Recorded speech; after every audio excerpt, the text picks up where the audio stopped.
우리 옆에 뒤에 분하고 같이 이렇게 인사하겠습니다. 기도 응답 받으시기 바랍니다. 마지막으로 이렇게 인사해 보겠습니다. 하나님이 들으십니다. 우리 같이 인사하겠습니다. 지난주에 우리가 함께 마태복음 10장의 말씀을 살펴보면서 이 마태복음 이 10장은 제자 파송장이다 라고 그렇게 말씀을 드렸습니다. 이 마태복음 10장 5절에 보시면은 예수께서 이 12를 내보내시며 그렇게 말씀하시거든요. 그리고 16절에 보면 내가 너희를 보냄이 이렇게 말씀을 하십니다. 그리고 마태복음 10장 40절에 보면 너희를 영접하는 자는 나를 영접하는 것이요. 그러니까 보냄이 너희를 영접하는 자는, 이 말씀들을 통해서 우리는 마태복음 이 10장 전체가 다 예수님이 제자를 파송하시면서 주셨던 말씀이라는 것을 우리가 알 수가 있습니다.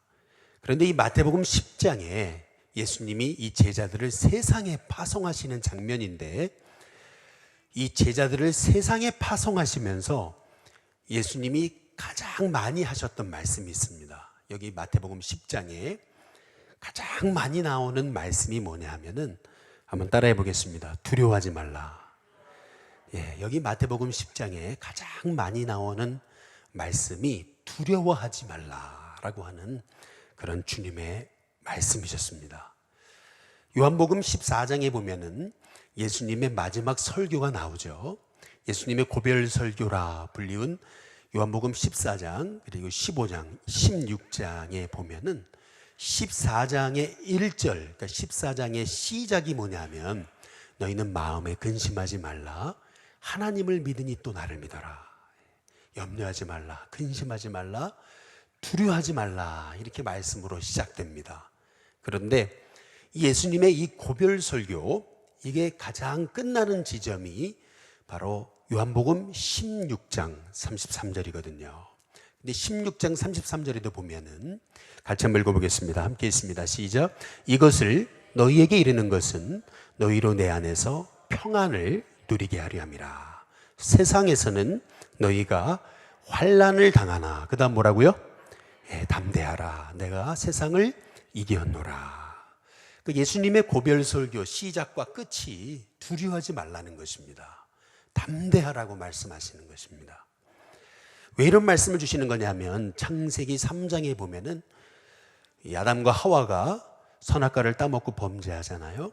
그때 하나님이 찾으시잖아요. 내가 어디 있느냐 이렇게 물어보시거든요. 창세기 3장 9절에. 그런데 그때 이 아담이 했던 말, 이 굉장히 중요한 말입니다. 두려워하여 숨었습니다. 그겁니다. 한번 따라해 보겠습니다. 두려워하여. 두려워해서 숨었습니다. 이게 굉장히 중요한 말이거든요. 죄 가운데 빠진 인간의 실존을 한마디로 말하라면 한번 따라해 보겠습니다. 두려움. 두려움입니다. 매일매일 나도 모르는 그 두려움에 사로잡히는 것이, 그것이 바로 인생입니다. 그래서 14년간 그 루마니아 치아의 공산주의에서 감옥 생활을 했던 이 리차드 범브란트 목사님께서 매일매일 내가 여기서 감옥에서 못 나가면 어떡하지? 내가 여기서 죽으면 어떡하지? 수많은 그 두려움에 매일매일 휩싸였는데, 그러다가 성경을 읽는 중에 하나님이 주셨던 음성, 그것은 두려워하지 말라라고 하는 음성이었는데, 성경을 찾다 보니까 그게 365번 나왔다라고 하는 그 유명한 일화가 있지 않습니까? 성경에 창세기부터 요한계시록까지 두려워하지 말라라고 하는 말씀이 365번 나온다라고 하는 이 말씀은 바로 우리에게 두려워하지 말라라고 하시는 그 음성이 바로 매일매일 두려워하지 말라, 세상을 나가는 제자들에게 두려워하지 말라라고 하시는 그 음성이 바로 저와 여러분을 향해서 주시는 하나님의 음성인 줄로 믿습니다. 우리 옆에 뒤에 분하고 한 번 더 인사해 보시죠. 두려워하지 마시기 바랍니다. 우리 같이 한번 인사해 보시기 바랍니다. 제가 부목사일 때는 잘 몰랐습니다. 그런데 이게 담임 목사가 되다 보니까 야, 우리 일신교회를 어떻게 이끌어가야 되지라고 한번 생각을 하기 시작하면 이렇게 밤에 자다가도 벌떡벌떡 일어날 때가 있습니다. 잠을 깊이 못 잘 때가 있어요.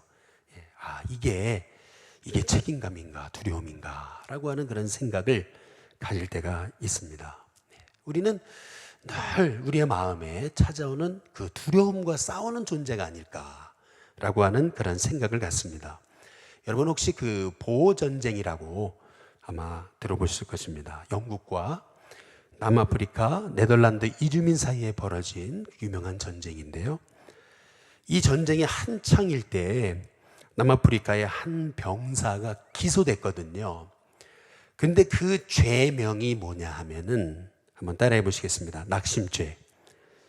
낙심죄로 기소가 됐다는 것입니다. 참 어이없는 일인지 모르겠지만 이 병사는요, 마을마다 다니면서 이 영국군을 방어하고 있던 자기네 병사들 대여를 돌아다니면서 뭐라 그랬냐면 온갖 부정적인 그 내용들은 다 전달하는 것입니다. 영국군의 힘이 얼마나 센지, 그리고 영국군을 우리는 막아낼 수 없는 이유, 아주 그런 그 안 좋은 정보들을 아주 계속 흘리고 다녔다라는 겁니다. 결국에는 총 하나 사용하지 않고 결국 자기네 진영의 그 군사들을 다 벌벌 떨게 만들었던 그 죄, 그것으로 기소됐는데 그게 낙심죄였다라는 것입니다. 우리 주님께서도 지금 제자들을 보내시면서 지금 주시는 말씀이 뭐냐면 낙심하지 말라는 것입니다. 여기 마태복음 10장에 가장 많이 나오는 말씀이 두려워하지 말라라고 말씀을 드렸는데, 여기 보면 너희들을 저기 넘겨줄 것이다. 그리고 몸은 죽여도 이런 말씀들이 나오거든요. 환난 당할 것이고 핍박당할 것이고 이제 그 얘기를 하시는 거예요. 그런데 오늘 말씀에서 우리 주님은 낙심하지 말아라, 염려하지 말아라, 두려워하지 말아라 라고 그렇게 지금 반복해서 말씀하고 계시는 것입니다. 우리가 두려워하지 말아야 될 그 세 가지 이유에 대해서 여기 마태복음 10장에서 우리에게 말씀하고 계시거든요. 먼저 첫 번째는 뭐냐 하면 한번 따라해 보겠습니다. 할 말을 주실 것이다. 할 말을 주실 거니까 두려워하지 말아라 라고 말씀하십니다. 우리 마태복음 10장 우리 19절에서 한번 20절 말씀 같이 한번 읽어보겠습니다. 같이 있습니다. 함께 있습니다. 시작. 너희를 넘겨줄 때에 어떻게 또는 무엇을 말할까? 뭐 하지 말라고요? 염려하지 말라. 그때에 너희에게 할 말을 주시리니. 20절입니다. 말하는 이는 너희가 아니라 너희 속에서 말씀하시는 이 곧 너희 아버지의 누구시라고요? 성령이시니라. 우리가 어떤 사람을 만나게 될 때 무슨 말을 해야 되지라고 우리가 두려워할 때가 있지 않습니까? 근데 그때마다 우리 주님이 말씀하십니다. 두려워하지 말아라. 너희 안에 계신 성령님께서 할 말을 주실 것이다. 그러니까 두려워하지 말아라 라고 그렇게 말씀하십니다. 오늘도 저는 전도를 마치고 아주 중대한 일로 누구를 만났었습니다. 그런데 무슨 말을 해야 될지 모르는 상황에서 만났습니다. 그런데 하나님께서 생각지 않은 말들을 주시는 것을 제가 보면서 참 하나님의 오묘하심에 대해서 제가 생각하게 됐습니다. 그 이재철 목사님의 그 설교집에 보면은 이제 그런 얘기가 나옵니다. 주님의 교회를 개척했는데 혼자서 새벽 수요 금요 그리고 성경 공부 주일 설교부터 해가지고 신방까지 다 하다 보니까 하루에 4시간을 자도 이 사역이 부족하더라는 것입니다. 그런데 매 예배마다 설교를 할 때마다 본문을 가지고 하나님 주신 음성을 가지고 씨름할 때마다 하나님 이 말씀 어떻게 전해야 돼요? 기도하는데 그때마다 하나님 필요한 말씀을 주시더라는 거죠. 예화를 주시고 필요한 적용을 주시고 하시더라는 거죠. 저도 그분의 그 말씀에 동의합니다. 때로는 이 새벽에 이제 설교하기 위해서 단위에 쓰잖아요. 그런데 어떨 때 보면은 준비한 것과는 전혀 다른 얘기가 나올 때가 있습니다. 전혀 다른 얘기. 정말 이렇게 전해도 되는가. 전혀 이렇게 메모해 놓은 것과는 상반되는 그러한 전혀 계획하지 않은 말씀들이 나올 때가 있습니다. 근데 그때마다 하나님이 하시는구나 라고 하는 그러한 생각을 가질 때가 한두 번이 아닙니다. 여주에 있을 때는 사도행전 강해를 했었는데 참 놀라운 것은요, 전도 집회를 하잖아요. 그러면은 본문이 꼭 전도에 대한 본문입니다. 그리고 한 번은 이제 공동체가 이제 서로 분열될 어려움이 있었는데 그때가 되면 영적 전쟁에 관한 말씀이 나오는 거예요. 그러니까 뭐 의도적으로 하는 것 같은데 의도적으로 하는 게 아니라 그냥 사도행전 1장에서부터 그냥 순서대로 나가는 것 뿐이에요. 그냥 1장 1절에서 8절, 9절에서 뭐 13절 이런 식으로 순서대로 쭉 나가고 있는 건데 그때마다 하나님이 다 그 상황에 맞게 말씀을 주시더라는 거예요. 꼭 상황에 맞게 말이죠. 참 신기한 거예요. 새벽에도요, 저희는 그 큐티집을 가지고 큐티집의 순서에 따라 가지고 지금 말씀을 보잖아요. 그런데 너무 신기한 거는 민수기에서 도대체 내게 말씀하시는 게 뭘까? 거기 보면 뭐 진치고 떠나고 뭐 그리고 난 수가 몇 명이고 뭐 순전 그런 얘기인데 여기에서 도대체 하나님의 음성이 뭘까? 근데 놀라운 것은 말씀을 그냥 순서대로 묵상하고 순서대로 나가는데 내게 오늘 필요한 말씀을 주시더라는 겁니다. 꼭 내게 필요한 말씀. 우리가 두려워하지 말아야 되는 이유는 뭐냐면 하나님께서 그때마다 나를 의지하지 않고 내 안에 계신 성령님을 의지할 때 하나님께서 여러분에게 할 말을 주시는 줄로 믿습니다. 두 번째로 우리가 두려워하지 말아야 되는 이유는 뭐냐면 감추인 것은 다 드러난다는 것입니다. 우리 예수님의 말씀, 우리 마태복음 10장 한번 26절 같이 한번 읽어보겠습니다. 같이 있습니다. 함께 있습니다. 시작. 그런즉 그들을 두려워하지 말라. 감추인 것이 드러나지 않을 것이 없고 숨은 것이 알려지지 않을 것이 없느니라. 감추인 것은 결국 다 드러난다는 거예요. 숨길 수 있는 게 없다는 거예요. 결국에는 다 드러난다는 거예요. 그러니까 절대 염려하지 말라는 겁니다. 초대교회 그리스도인들은 모일 때마다 성찬식을 했잖아요. 저희는 뭐 월삭 새벽 성찬 예배 때만 우리가 성찬을 하지만 초대교회 그리스도인들은 모일 때마다 성찬을 했잖아요. 모일 때마다 성찬을 하면서 이게 내 피고 이게 내 살이다 라고 하신 주님의 말씀 가지고 성찬식을 하다 보니까 믿지 않는 사람들이 어떻게 오해를 했냐면 그리스도인은 피를 먹는다, 살을 먹는다. 이제 그러면서 그리스도인들에게 모든 오해와 누명을 다 씌웠다는 겁니다. 지금 그 상황을 전제로 하고 이 말씀들이 기록된 것입니다. 그런데 이런 오해와 누명, 우리가 신앙생활 하다 보면 오해와 누명을 받을 때가 있잖아요. 그런데 그때마다 두려워하지 말라는 거예요. 염려하지 말라는 겁니다. 따라해 보겠습니다. 감추인 것은 드러난다. 결국 감추인 것은 다 드러난다는 거죠. 어떤 사람들이요, 도박을 하고 있었습니다. 그런데 워낙 도박에 열중하다 보니까 밖에서 어떤 사람이 너무 추위에 떨면서 문을 열어달라는데 문을 열어달라는 소리를 못 듣고 결국에는 이 사람은 밖에서 얼어 죽었습니다. 근데 이 사람들이 이제 이 도박을 하다가 이제 밖을 이제 바람을 쐬러 나와 보니까 사람이 그 앞에서 쓰러져 죽어 있잖아요. 이야, 이거 어찌 하면 좋나. 그래가지고 일단은 사람을 방 안에 들여다 놓고 이제 빨리 가가지고 신고를 하러 간 것입니다. 경찰서에. 신고를 하러 갔는데 문제는요, 문제는 이 사람이 얼어 죽었었는데 살아난 거예요. 살아난 거예요. 이 사람이 나가버렸어요. 근데 큰일 났잖아요, 이게. 지금 저쪽에서는 사람 죽었다고 이제 경찰이 오고 있고. 근데 여기 있었던 사람들은 보니까 사람이 없어졌고.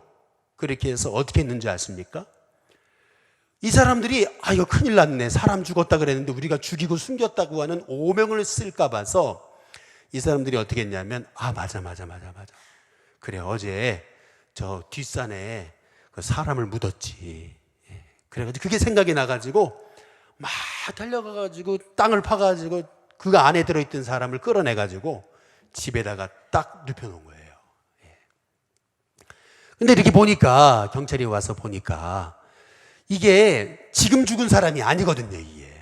이게 지금 죽은 사람이 아닌 거예요. 그래가지고 이 사람들을 불러다 놓고 막 이제 신문을 하는데, 참 놀라운 거 있죠. 이 시체가요, 알고 보니까 이 귀에, 이게 나중에 알고 보니까 못을 박아 놓은 거예요. 못을 박아서 죽인 거예요, 이 사람을. 나중에 알고 보니까요, 그냥 장례를 치르는 줄 알았는데 그게 아니라 이제 어떤 여자가 이제 어떤 남자하고 외도를 했는데, 남편을요, 그 외도한 사람이 이제 죽이고, 그리고 나서 뭐 장례 치르는 것처럼 해가지고 이제 그걸 묻어놓은 건데, 그게 뭐예요? 다 발각된 겁니다. 할렐루야.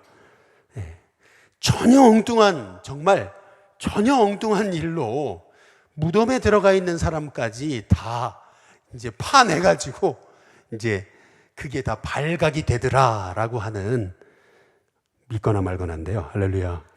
믿거나 말거나 얘기입니다. 그러나 이제 이 얘기가 얘기해 주는 게 뭐냐 하면, 결국에는 감추인 거는 다 드러난다는 거예요. 감추인 거는. 제가 춘천에서 사역할 때 이제 갓 안수를 받고 이제 춘천이라고 하는 교회에 사역을 갔거든요. 안수 받고 얼마 있다가 갔습니다. 근데 가서 얼마 있다가 제가 이제 예배 담당을 하고 있었는데, 뜻하지 않은 일이 벌어졌어요. 무슨 일이 벌어졌냐면, 제가 예배 담당 목사였고 예배 담당 장로님이 계셨습니다. 그런데 교회에 어떤 그 분이 여자 권사님이신데 새벽 반주를 하고 싶다는 거예요. 저한테 왔어요. 그래서 제가 그냥 시킬 수는 없고 실력은 봐야 되니까, 이분이 가끔씩 이제 교회 와서 이제 반주하는 걸 봤는데, 이렇게 보니까 실력이 아니더라고요. 이게요, 반주를 따라가지를 못해요. 계속 느려지고 반주를 못해요. 그래가지고 제가 그랬어요. 내년쯤에 하시라고, 제가 더 연습하셔서 내년쯤에 하시라고 제가 이렇게 얘기를 했어요. 그런데 이러니까 이분이 어떻게 했겠어요? 예배 장로님을 찾아간 거죠. 예배 장로님한테 너무 하고 싶다 그러니까 이 장로님이 그럼 내가 시켜주겠다고 그러셨나 봐요. 그래가지고 이제 저한테 와가지고 그분을 반주를 시키라는 거예요. 그래서 제가 장로님께, 장로님 실은 해가지고 이렇게 얘기를 하는데, 이분이 대뜸 하셨던 말씀이 뭐냐면, 당신이 목사면 다냐는 거예요. 당신이 목사면 다냐는 거예요. 그래가지고 제가 얼마나 놀랬든지 너무 놀랐어요. 와, 이거 어떻게 되지? 그래가지고 제가 어떻게 했냐면, 그러면 장로님 뜻대로 하시라고, 그냥 딱 뜻대로 하시라 그랬어요. 어떻게 됐을까요? 여러분, 일주일도 안 돼가지고요, 이분을 시켰는데 반주가 안 되잖아요. 계속 늘어지고 반주 박자 못 맞히고 이러니까요, 교인들이 난리가 난 거죠. 난리가. 저한테 와가지고 왜 그런 분을 반주를 시켰냐고. 죄송합니다. 그러고 말았죠.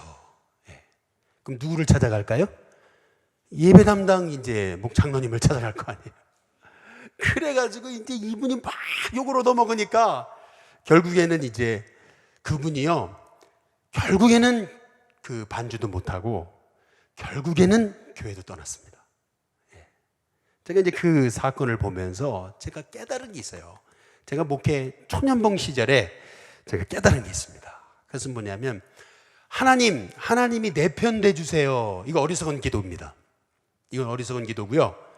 하나님, 내가 하나님 편 되게 해주세요. 이게 더 중요한 기도입니다. 내가 하나님 편이면 하나님은 언제나 나를 향해서 손들어 주십니다. 반드시 감추인 거는 다 드러나고요. 그리고 반드시 하나님의 의는 쓰게 돼 있습니다. 내가 할 일은 뭐냐? 한번 따라해 보겠습니다. 잠잠히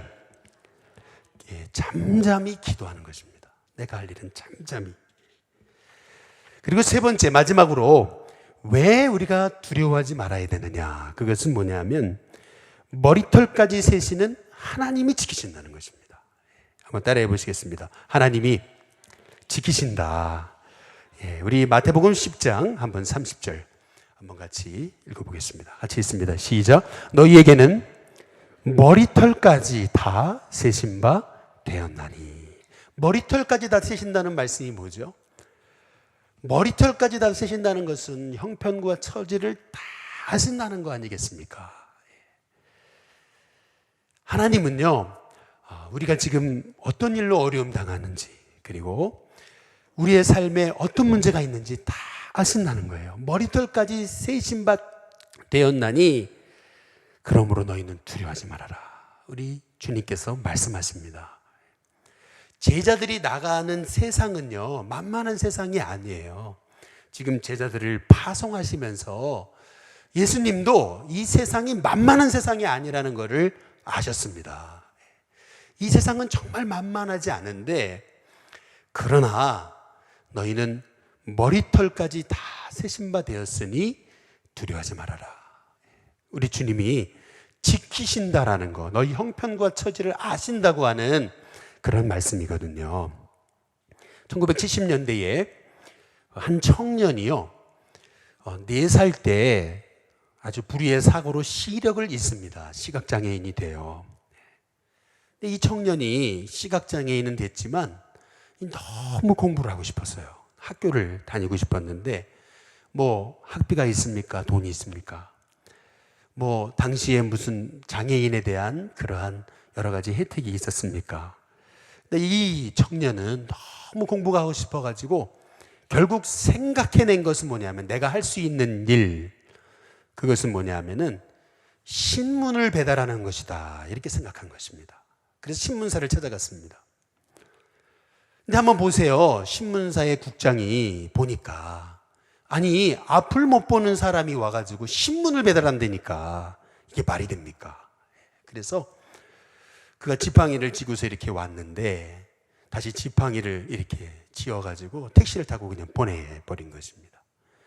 그런데 이 사람이 다음 날에 또 찾아오고, 다음 날에 또 찾아오는 거예요. 뭐 소리를 버럭 지르고 안 된다 그러고 막 그래도 이 사람은 매일 찾아갔습니다. 그래서 아니, 이제 안 되겠다 이제 싶어가지고, 그래서 이제 일을 맡겼습니다. 그 3km 내에, 그 신문사 그 반경으로 3km 내에 거기에 150집을 이제 소개를 해 준 것입니다.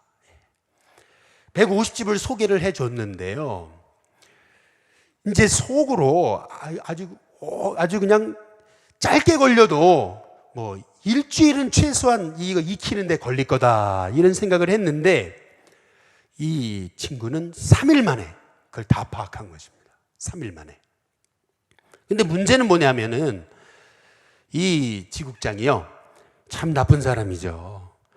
이 150개 이 집들을 소개했다 그랬잖아요. 그런데 어떤 집만 소개한 거냐면은 신문 사절 이렇게 쓴 집만 그렇게 소개해 준 것입니다.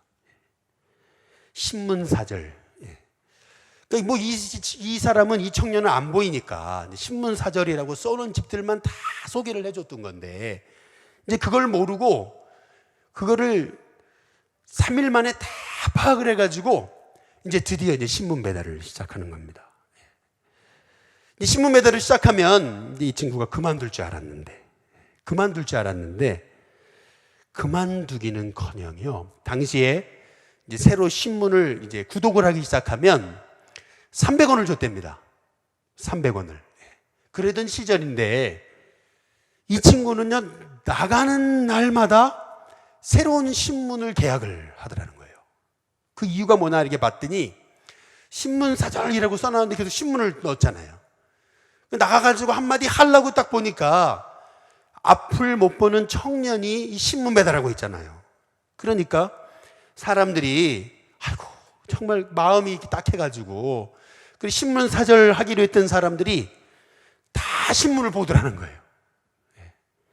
그리고 나서 한 달이 지나고 이제 첫 봉급을 받는데, 첫 봉급을 주는데 이 국장이 너무 감격해가지고 이 국장이 울면서 봉급을 주더래요. 첫 봉급을.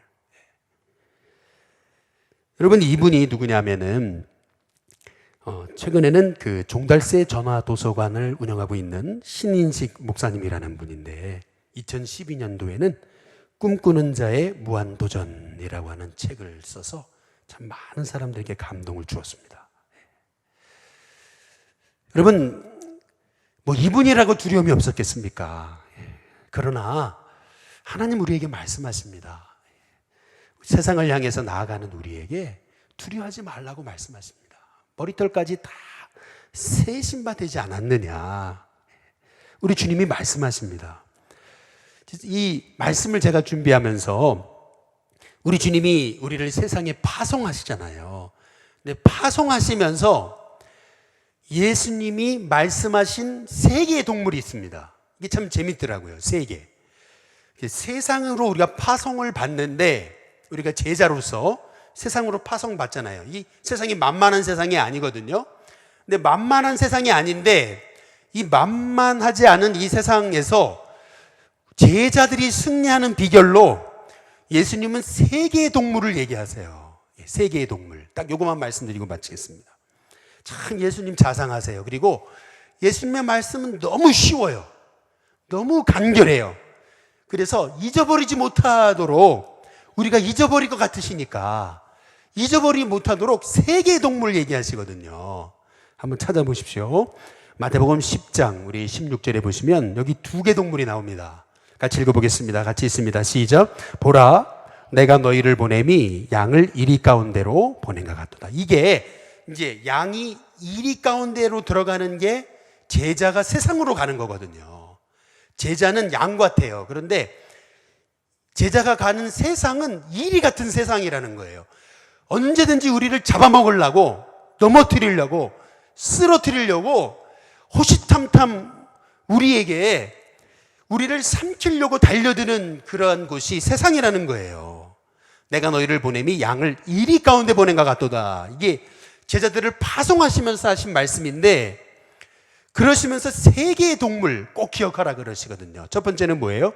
너희는 따라해 보겠습니다. 뱀같이.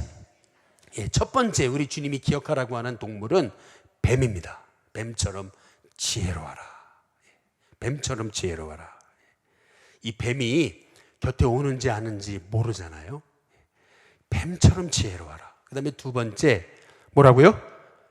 비둘기같이 뭐라고요? 순결하라. 지혜로울 뿐만 아니라 순결해야 된다고 말씀하십니다. 두 가지 동물 찾았죠? 우리가 지난주에 함께 나눈 말씀입니다. 더 말씀은 드리지 않겠습니다. 한번 따라해 보겠습니다. 뱀같이, 비둘기같이. 이게 두 동물이거든요. 이제 마지막 세 번째 동물이 있어요. 그게 뭐냐면 마태복음 10장 오늘 함께 읽은 말씀 30절 31절에 보면 어떤 동물이죠? 한번 같이 읽어보겠습니다. 같이 있습니다. 시작. 너희에게는 머리털까지 다 세신바 되었나니 그 다음 뭐죠? 두려워하지 말라. 너희는 많은 뭐보다요? 참새보다 귀하다. 우리 주님이 세 개의 동물을 말씀하셨어요. 먼저는 뱀, 두 번째는 비둘기, 세 번째는 뭐라고요? 참새입니다. 너희는 참새보다 귀하다. 너희가 얼마나 귀중한 존재인지 아느냐. 두려워하지 말아라. 참새도 입히고 참새도 먹이는데 내가 너희를 돌보지 않겠냐. 우리 주님 말씀하시면서 너희에게는 머리털까지 다 세신바 되었나니 그러므로 두려워하지 말라. 너희는 많은 참새보다 귀하다. 우리 주님이 말씀하십니다. 세상으로 나가는 제자를 향해서 세 가지 동물 기억하라고 하십니다. 뱀, 그리고 비둘기, 그리고 세 번째 참새입니다. 여러분의 마음속에 양을 이리 가운데로 보낸 것 같은 그 주님의 마음에서 제자를 파송하시면서 주셨던 이 세 개의 동물, 뱀, 비둘기, 참새를 기억하실 때마다 하나님, 제가 뱀처럼 지혜롭게 하시고 비둘기같이 순결하게 하시고 참새보다 귀한 존재임을 깨닫고 두려워하지 않고 하나님 지키심을 확신하며 승리하는 종 되게 달라고 기도하는 저와 여러분이 되시기를 주님의 이름으로 축복합니다.